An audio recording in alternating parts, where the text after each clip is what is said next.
বন্ধুরা আপনাদের আবারও স্বাগত জানাই ট্রেডার ভিউ ইউটিউব চ্যানেলে। তো আমরা প্রতিদিনই নেই আজকেও একটি ইন্ডিকেটর নিয়ে আলোচনা করব, আর সেই ইন্ডিকেটরের নাম হলো এইচভি অর্থাৎ হিস্টোরিক্যাল ভোলাটিলিটি। এবার এই হিস্টোরিক্যাল ভোলাটিলিটি ইন্ডিকেটরটি আমরা অ্যাঞ্জেল ওয়ানের ইনস্ট্রাটেড নামক অপশনের মাধ্যমে কিভাবে নিফটি এবং ব্যাংক নিফটিতে ব্যবহার করব এবং অপশনের ক্ষেত্রে আমরা কিভাবে এটিকে ব্যবহার করে খুব দুর্দান্ত রেজাল্ট আমরা পেতে পারি সে ব্যাপারে আজকের ভিডিওতে ডিসকাস হবে।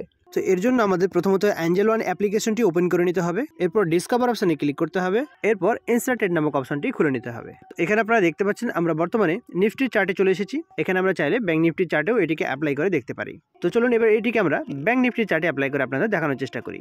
তো সরাসরি আমরা ইন্ডিকেটর অপশনে ক্লিক করব। ইন্ডিকেটর অপশনে ক্লিক করার পর আমরা এখানে সার্চ করব হিস্টোরিক্যাল ভোলাটিলিটি। তো এখানে আপনারা দেখতে পাচ্ছেন হিস্টোরিক্যাল ভোলাটিলিটি। এবার ইনপুটসে এখানে রয়েছে 10, অর্থাৎ এই যে ইনপুটসের লেন্থ রয়েছে, এই লেন্থ রয়েছে এখানে 10। এই 10 কিভাবে কাজ করে আপনাদের বোঝাবো একটু সামনে গিয়েই। আর স্টাইল অপশনে ক্লিক করবো। স্টাইল অপশনে ক্লিক করার পর আমি একটু কাস্টমাইজ করে নেব প্রতিটি ইন্ডিকেটরের নাই। তো প্লট অপশনে ক্লিক করলাম। প্লট অপশনে ক্লিক করার পর এটিকে আমি একটি ডিফারেন্ট কালার দিয়ে এটিকে আমি থিকনেস একটু বাড়িয়ে নিলাম। এরপর ওকে বাটনে ক্লিক করে দেবো। তো নিচে আপনারা দেখতে পাচ্ছেন এইচবি লাইনটি অর্থাৎ হিস্টোরিক্যাল ভোলাটিলিটি লাইন আমাদের নিচে ড্র হয়ে গেছে। এবার এই হিস্টোরিক্যাল ভোলাটিলিটি লাইন কিভাবে কাজ করে আপনাদের বোঝানোর চেষ্টা করি। দেখুন, এটি মূলত অপশনের যে প্রিমিয়াম সেটি পিছনের 10টি ক্যান্ডেলকে অর্থাৎ পিছনের 10টি ক্যান্ডেলের প্রাইসকে ক্যালকুলেট করে এখানে আপনাকে শো করে দেয়। অর্থাৎ এখানে যদি আমরা সেটিংস আর উপর ক্লিক করি এবং ইনপুটসে যাই, তাহলে আমরা এখানে দেখছিলাম 10। তো এই 10 হলো পিছনের 10টি ইন্ডিকেটরের ভোলাটিলিটি, মানে এই পিছনের 10টি ইন্ডিকেটরের যে প্রাইস ভোলাটিলিটি ছিল সেটি কিন্তু আমাদের এখানে শো করাচ্ছে। তো আমরা যদি এখানে লক্ষ্য করি, দেখুন আমরা যেখানে এই কার্সারটি নিয়ে যাচ্ছি সেখানে আলাদা আলাদা একটা ক্যান্ডেল হচ্ছে, আর আলাদা আলাদা ক্যান্ডেলে আলাদা আলাদা মান উঠছে এই জায়গাতে। দেখুন এখন যে ক্যান্ডেলটি সোজাসুজি রয়েছে এই ক্যান্ডেলটির মান দেখুন এখানে 1.1038 রয়েছে। এটিকে যদি আমরা আরও সামনের দিকে সরাই, আরও একটা ক্যান্ডেলের দিকে নিয়ে যাই, তাহলে আমরা এখানে দেখতে পাবো ভিন্ন নাম্বার শো হবে। তো এখানে দেখুন এখানে কিন্তু নাম্বার চেঞ্জ হয়ে গেল। তো এইভাবে পিছনের 10টি ক্যান্ডেলের হিস্টোরিকে ক্যালকুলেট করে কিন্তু এখানে এক একটি ক্যান্ডেলের কত ভোলাটিলিটি হচ্ছে সেটিকে এখানে শো করানো হয়। তো আপনারা বুঝতে পেরেছেন আশা করি এই ইন্ডিকেটরটি কিভাবে কাজ করে। তো চলুন এবার আমরা এখানে দেখার চেষ্টা করি। তো আমরা এখানে এই ইন্ডিকেটরটি নিয়ে যদি আমরা বাই এবং সেলিং সিগন্যাল খুঁজতে যাই তাহলে আমরা কিভাবে পাবো। তো দেখুন, যখন হিস্টোরিক্যাল ভোলাটিলিটি কম হচ্ছে, যখন হিস্টোরিক্যাল ভোলাটিলিটি একদম আমরা অতিরিক্ত দেখবো, হাই দেখবো, তখন আমরা কি করবো, কখনোই বাই করবো না। এই জায়গাতে অনেক নতুন ট্রেডাররা বাই করে বসেন, কারণ দেখা যায় অপশন প্রিমিয়াম খুব পাওয়া যাচ্ছে, এইখানে এই সুযোগে বাই করে নেয় অনেকেই, কিন্তু এইখানে অনেকজন ফেসে যায়। তো এখানে আমরা কি করবো, যখন দেখবো প্রিমিয়াম হাই হয়ে গেছে তখন আমরা কি করবো, ওয়েট করে যাব, কারণ বেশি প্রিমিয়াম হলেই চান্স থাকে মার্কেট রিভার্স করে আবার নিচের দিকে আসার। তো এই সময় আমরা ওয়েট করে এই নিচের দিকে আসার অপেক্ষা করব। আর যখনই মার্কেট রিভার্স করে নিচের দিকে আসার চেষ্টা করবে তখনই কিন্তু আমরা আমাদের সেলিং পজিশন বানিয়ে নিতে পারবো।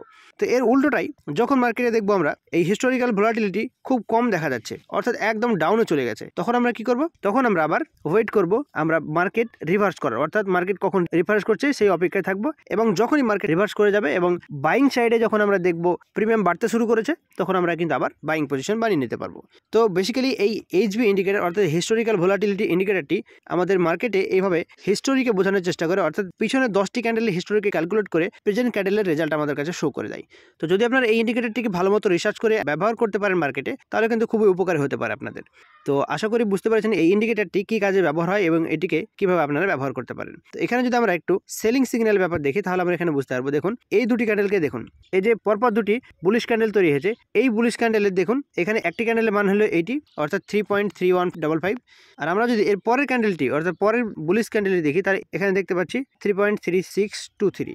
এরপর যে ক্যান্ডেলগুলো তৈরি হয়েছে রেড ক্যান্ডেল, এই রেড ক্যান্ডেলের প্রিমিয়াম আপনারা দেখতে পাচ্ছেন কত।